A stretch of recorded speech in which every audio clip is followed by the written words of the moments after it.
Belt देखो कैसे पेट के ऊपर बांधी हुई है, भोंदू कहीं के। सर, हम बाकियों की तरह कूल क्यों नहीं है? कैडेट, हम बाकियों की तरह नहीं हैं, हम नेशनल कैडेट कोर्प्स हैं। We are in second line of defence. am I clear? Yes, sir! How's the George? Yes, sir! How's the goddamn George? Yes, sir! मैंने इसीलिए एनसीसी ज्वाइन की थी क्योंकि मैं इंडियन आर्मी में जाना चाहता था। आई एम सॉरी सर, लेकिन आपकी सुपर पावर्स क्या हैं? I am Indian army. लेकिन बहुत जल्द मुझे मेरी औकात पता चल गई थी। जवान, ये क्या कर रहे हो? दुश्मन सामने है, गोलियां चलाओ। ये सर, क्या क्या करूं? कैसे चलाते हैं इसे? हाँ, थाए थाए थाए।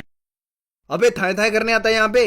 नहीं सर, सॉरी सर। सॉरी नहीं बोलना, ग्राउंड के चक्कर लगाना। लगाओगे? Yes sir, I can do this all. Dick Grayson. हाँ भाई, डिक ग्रेसन है बैटमैन का सबसे अच्छा रॉबिन, जो फेमस है अपने। बट तुमने तो बोला था यार माल दोगे मुझे थोड़ा। अबे माल देगा मेरा घोड़ा है हमारे पास से एक, रेस में कैसे उतारूं? अबे तू काम कर, झुक जा और पीछे से मैं तेरी कान पे मारूं। ये सब करने आते हो college?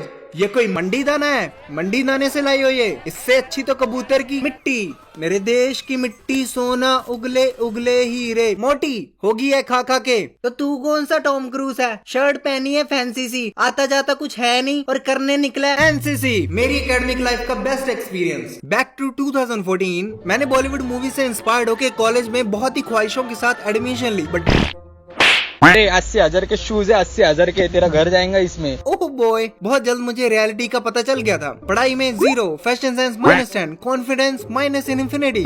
Reality is often disappointing. लेकिन एक दिन अवतार कहाँ जा रहा है? एनसीसी में एडमिशन लेने। NCC? Soldier boys army thug life. मुझे मिल सकते है एडमिशन? हाँ हाँ, क्यों नहीं, आजा। सर, मैं एयरविंग ज्वाइन करना चाहता हूँ। फिजिक्स केमिस्ट्री में कितने नंबर आए थे? वो क्या होता है? तू आर्ट्स वाला है ना? आपको कैसे पता? देख, इससे पहले मैं 2 गालियों को कंबाइन करके तुम्हारे सामने एक नई गाली पेश करूं, दफा। सर, ये आर्मी विंग में ज्वाइन करना चाहता है। ओह, तो पहले बताना था ना, वहाँ पे फॉर्म भरो। अवतार, थैंक यू सो मच मेरी हेल्प करने के लिए। रिमेम्बर दिस गाय जो मेरा ब्रेन वॉश किया करता था? मैं आज भी तुम्हारा दिया गया कतर का वो 1 दिनार अपने दिल से लगा के रखता हूँ। I love you my friend. Gay. In olden times. Women. In olden times. इंसान. In olden times. Sperm. In olden times. Atomic particles. In olden times. Conscious. In olden times. God. In olden times. Nothing.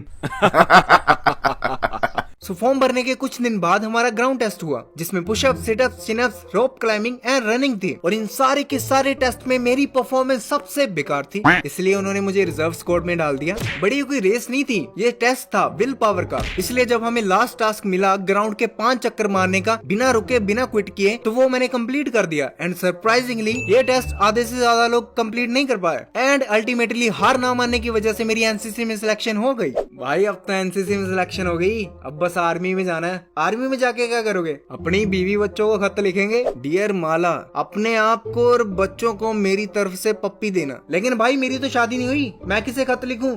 अपनी future wife को लिख दे, मुझे क्या पता। Hello my loving future wife, hopefully तुम अपने current boyfriend के साथ एंजॉय कर रही होगी, जिसके साथ तुम शादी करोगी, ऐसा तुम्हें लगता है। लेकिन oh boy, I am gonna surprise you. जो कौन है योर बॉयफ्रेंड? शादी तो मैं ही करूंगा तुमसे। ओके, जोक असाइड, सीरियस बात करते हैं।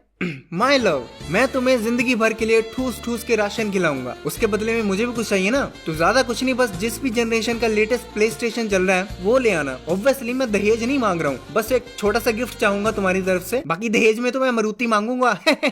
Regards your loving future boyfriend. तो जल्दी ही हमारी एनसीसी की क्लासेस शुरू हो गई, और यहाँ मैं चुटपुट बच्चों वाली जूनियर डिवीजन एनसीसी की बात नहीं कर रहा हूँ। हम छोटे छोटे बच्चे हैं, दांत हमारे कच्चे हैं, हम भी लड़ने जाएंगे, सीने पे गोली खाएंगे। एज यू फिश मदर ककर। मैं बात कर रहा हूँ रियल एनसीसी की, the senior division NCC, basically 13 साल के ऊपर के बच्चों के लिए। तो हर वीक सैटरडे को हमारी 6 घंटे की क्लास होती थी। वैसे एनसीसी में जनरली हफ्ते में 2 क्लासेस होती हैं 3-3 घंटे की, लेकिन हमारे कॉलेज ने दोनों क्लासेस को कंबाइन करके एक लंबी बड़ी 6 घंटे की क्लास बना दिया था, ताकि गन्ने का पूरा रस एक ही बार में एक ही समय पे निचोड़ा जा सके। बहुत ही घटिया एग्जाम्पल थी। तो मैक्सिमम लेक्चर्स अटेंड करने के बाद हम कॉलेज वॉशरूम्स में अपनी ड्रेस चेंज करके एनसीसी क्लासेस के लिए रेडी हो जाते थे। पहले 2 घंटे थ्योरेटिकल होता था। एंड लेट मी एक्सप्लेन, तुम जनरली अपनी क्लास में कैसे एंटर करते हो? मैं कमिंग मैम और मैं कमिंग सर, और क्या मैं अंदर आ सकता हूँ, राइट? लेकिन ओ बॉय, एक एनसीसी स्टूडेंट को क्लास में मारनी होती थी सुपर हीरो एंट्री। पहले सावधान, फिर मैं ज्वाइन सर। लिटरली भाई आसपास की 4 क्लासेस हिल जाती थी लाइब्रेरी तक। तो थ्योरी क्लास के बाद बारी आती थी ग्राउंड की। ग्राउंड में हमारे इंस्ट्रक्टर होते थे वो बड़ी बड़ी मूंछों वाले सूबेदार विद एएनओ मेजर सर और nationally acclaimed best senior cadets. तुम लोग को लग रहा होगा मैं बढ़ा चढ़ा के बोल रहा हूँ, बट नहीं, हमारे कॉलेज की एनसीसी पूरे डिस्ट्रिक्ट की बेस्ट एनसीसी मानी जाती थी। क्या किसी ने जाति बोला? Being truthful is injurious to health. मुझे फर्स्ट टाइम पता चला सावधान पे एक्चुअल में सावधान रहना होता है। हिल क्यों रहा था बे? सावधान पे हिल क्यों रहा था? बेल्ट ढीली क्यों है तेरी? चल ग्राउंड के फ्रंट रोल मार क्या। कसम से भाई, दोपहर में तपती धूप में जब मुझे वो फर्स्ट टाइम सजा मिली ना, मेरे शरीर में से मेरी आत्मा, मेरी सोल निकल गई। डैम, इसलिए आज तक मुझे कोई सोलमेट नहीं मिला। ओके, बेकार जोक था। तो सारी दोपहर हम ड्रिल करते, अपन ड्रिल करते, तुम चिल करते, अनुशासन सीखते, एकता सीखते, चीखते चिल्लाते, और जो भी हमारे सीनियर्स बेसिकली हमें बोलने को कहते वो हम करते। और लाइफ में फर्स्ट टाइम मुझे एक्चुअल मीनिंग पता चला ऑर्डर मानने का। देखो, अगर तुम्हारे सीनियर तुम्हें बोल देना कुएं में जाके कूदो, तो नेक्स्ट सेकंड तुम कुएं में होने चाहिए। आर्ग्यू करना तो दूर की बात, ऑर्डर मिलने के बाद तुम अपने सीनियर से आंख भी नहीं मिला सकते। हालांकि हमें कुएं में कूदने के लिए बोला नहीं गया, ऑब्वियसली यहाँ पे बैठ के वीडियो थोड़ी बना रहा होता। Being dead is injurious to health. और अच्छे से थक के पसीना बहाने के बाद शाम को हमें मिलती थी रिफ्रेशमेंट, जिसमें हमें सैंडविच, बनाना, कोल्ड ड्रिंक, पेस्ट्री और कई बार समोसे भी मिलते थे। और ये सबका फेवरेट पार्ट था। और ये सब कुछ हमारे टीचर खुद के पैसों से दिलाते थे, क्योंकि सरकार ने एनसीसी स्टूडेंट्स के रिफ्रेश फंड को बंद कर रखा है। इसी वजह से हमारे बैच के बाद किसी को आज तक रिफ्रेशमेंट नहीं मिली। Set life for NCC student. कोई ना भाई, टेंशन न ले, अच्छे दिन आएंगे। भाई ये तो मोदी जी ने बोला था। तो मोदी जी को जानता है? हाँ जानता हूँ, बिल्कुल जानता हूँ। अरे मोदी जी नमो। छोटू 2 कप चाय लेके आ।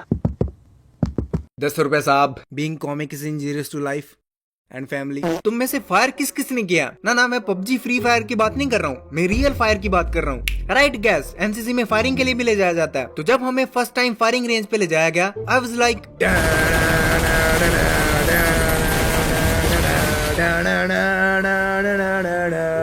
कुछ ऐसी इमेजिनेशन हम सबके दिमाग में चल रही थी। लेकिन जब हम वहां पे पहुंचे,